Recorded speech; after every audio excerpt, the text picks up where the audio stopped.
NBC6, South Florida today. With the kids out of school, many parents worry about their children falling behind. That's why many teachers prescribe summer reading for students, but keeping up with that reading list can be difficult, time-consuming as well. Joining me now are Steve McCrea and Pat Harris with CDs for parents, and surprisingly, I was surprised with this could be the average summer reading for kids in school? This is recommended.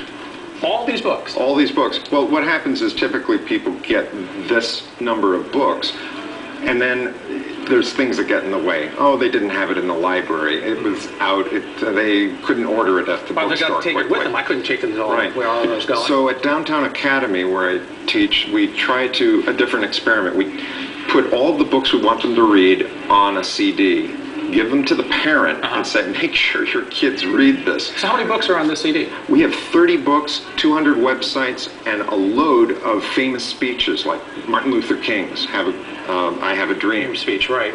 Now, how do you know which books are fit for all students? So these are the reading lists from all different schools, basically? And we then follow up with additional books. This one right here has 600 books. 600 books on it. And what we're saying is, look, we don't want to crowd your library, but we want you to have access. We want to make it easy. And the way we make it easy is we just put these in our schools, and the students or the parents come to pick them up. Right. Now, Pat, I have to ask you, you deal with something interesting, which is the fear, I guess, of parents using new technologies. What does that mean? What do you do? I most certainly do. I deal with the fear of parents using technology.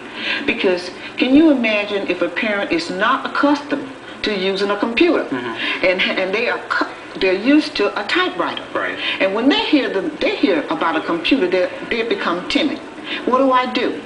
And how do I do it? And that's how I actually started my own ebook, because of going over and being over at the Fort Lauderdale Downtown Academy. Right. Being in there with students, parents learn from students. So you can help parents who may not be as far along as their students are, because their kids know how to use the computers. Exactly. Parents don't. Yes. So how do they get the help from you? They come to your academy? Do they get an ebook from you? What do they do? They can get an ebook from me. They can automatically call, because we have a line, a toll-free line that they can call, and they can say, look, I'd like to learn more about this. I'd like to learn more about becoming more computer friendly.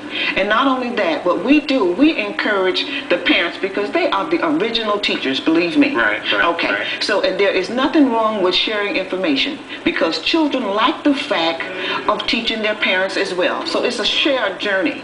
And if you notice on this, with these 600 books, there's a variety of books on there. Right. Because if you don't like it, you can look for another one. And guess what? Mom can read a book, dad can read a book, and your son is reading a book, and then you all come back and just share your knowledge. It's a good idea, and I'll tell you, it's like you can read it online, or they can be converted to audio as well, right? Absolutely. Yes. We have audio learners. We know that people are visual learners. We know that some of them learn through listening music. is a lot easier for them. It is. Yeah. Yes. Absolutely. For more information, just log on to our website at NBC6.net. Once you're there, just click on South Florida Today, and we'll connect you to how you can get 600 books on a CD.